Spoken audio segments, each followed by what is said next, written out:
Every Canadian homeowner wants the best mortgage rate, but here's what will surprise you. Two people can walk into two different lenders. Same income, same credit score, same house. One can leave paying $12,500 more than the other. And note, it does not have to do with anything in regards to negotiating rates. Instead, it has everything to do with something called mortgage buckets. And if you don't know what mortgage bucket you're in, you're probably overpaying. And here's what most Canadians don't realize. Their rate is based far less on credit score and income, and far more on how their mortgage is separated into these three categories, or three buckets. And the bucket that your deal falls into determines the rate that you're offered before a word of negotiation is even said. So today we're going to walk through and explain all three of the buckets. We're also going to let you know what rates are available today in each bucket. And the most important thing, which lenders offer each of these three buckets. Because this is what I see all the time. People come up and tell me, Jeff, I saw this great rate online. When I called in, I ended up getting a much higher rate. And almost always, this has to do with mortgage buckets. So let's start with bucket number one, insured mortgages. So this is where you're putting less than 20% down. And because the down payment is smaller,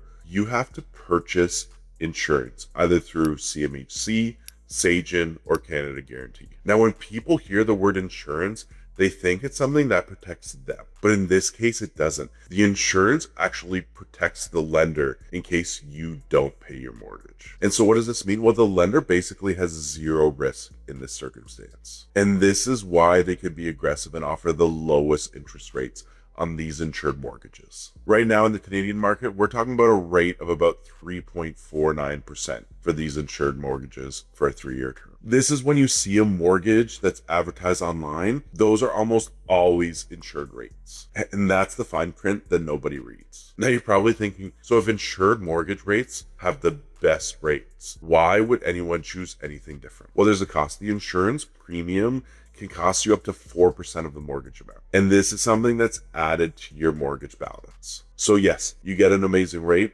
but it has significant upfront costs. And if you sell or you refinance, you lose that insurance. So that's bucket number one, the lowest risk to the lender and the lowest rates for you. But that's only part of the picture. Now I'm going to skip the middle bucket because it's the one that most Canadians have never heard of. And it's the reason why I made this video. But first, let's jump into the other end of the spectrum, bucket number two. So if you purchase a home over $1.5 million, you are required to put 20% down. And by doing so, your mortgage will be considered uninsured. And why are they called uninsured? Well, it's because these mortgages can't be insured. And this means the lender carries much more risk than these insured mortgages we talked about before. So instead of getting a rate around 3.49%, you might see pricing closer to a rate of 3.99% for that same 3-year term. Now, on a $500,000 mortgage over a 5-year time frame, 0.5% of interest can make $12,500 difference in interest over that time frame. And just remember, this is the same borrower with the same credit and the same housing, all because they are not in an insured bucket, but instead in an uninsured one. So to remember bucket two, uninsurable means higher risk and higher rates for you. And so a lot of people stop there and think that the system is simple. Insured gets the best rates and everything else costs more. But that's not the full picture. And so this bucket, this is the one that changes things for most homeowners. This sits right in the middle between the insured and the uninsurable buckets. It's called Insurable, and most of the big 5 banks don't actually offer it. So here's how it looks like. Let's say you're buying a home for under $1 million. You're going to be living in it, and you're putting 20% down. As long as you're going to pay off the mortgage in full in the next 25 years, this actually qualifies for insured rates. But this is the cool part, because you're putting 20% down, you actually don't have to pay for this insurance. From your perspective, it looks like a regular uninsured mortgage. But behind the scenes, certain lenders will actually purchase insurance on your behalf. And even though they pay the insurance,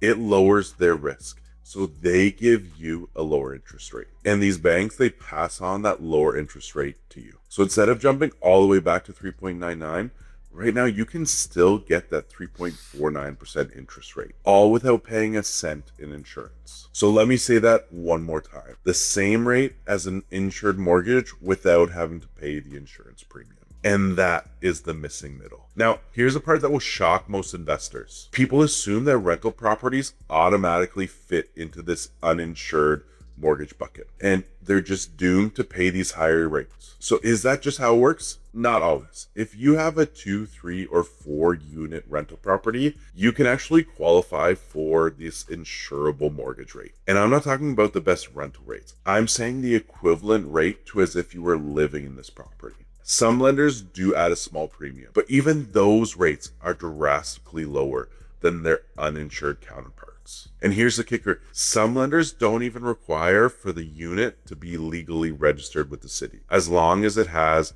a separate entrance, a kitchen, a bathroom, and a bedroom, you can get these insurable prices. If you own a rental property with more than 1 unit and you're coming up for renewal, this one trick not just could save you $12,500, but double based off of what some of these banks are charging on uninsured rates for rental properties. But here's the part that trips people up. Not every lender actually offers all 3 buckets. Like I said before, some of the major banks only offer 2 of these 3 buckets. They offer insured and then everything else. And if you walk into one of these lenders with a mortgage that qualifies for insurable pricing, they're going to offer you their uninsured rates. So you could be getting their best rate, but maybe not the best rate in the market. And that's why so many Canadians get confused when they're comparing rates between one lender and another. 2 lenders will look at this exact same deal. If one's offering insurable prices and the other one's uninsurable, the difference in rates can be dramatic. Now, this doesn't mean that one lender is automatically better than the other. There's other important factors, like how much can you prepay your mortgage? What do the penalties look like? Is there ability to have a line of credit? All of these things are important to factor in. And in some instances, those details could be more important than the rate itself. But if you don't know what bucket you're in, you can't evaluate any of this properly. So here's the bottom line. Mortgage rates in Canada aren't just about your credit score or your income. They're determined by what bucket your mortgage deal falls into, whether it's insured, insurable, or uninsurable. And once you understand that, the differences in mortgage rates start making a lot of sense. But here's the next problem. Even with the same bucket, 2 borrowers can pay different rates. And that difference is because of how mortgage rates are negotiated. Most Canadians don't realize that banks have different pricing layers. And the first rate that you're offered is rarely the best rate the bank can offer. I made a video on how exactly I would negotiate with a mortgage broker and a bank to make sure that you get the best mortgage rate in Canada. You can watch it right here.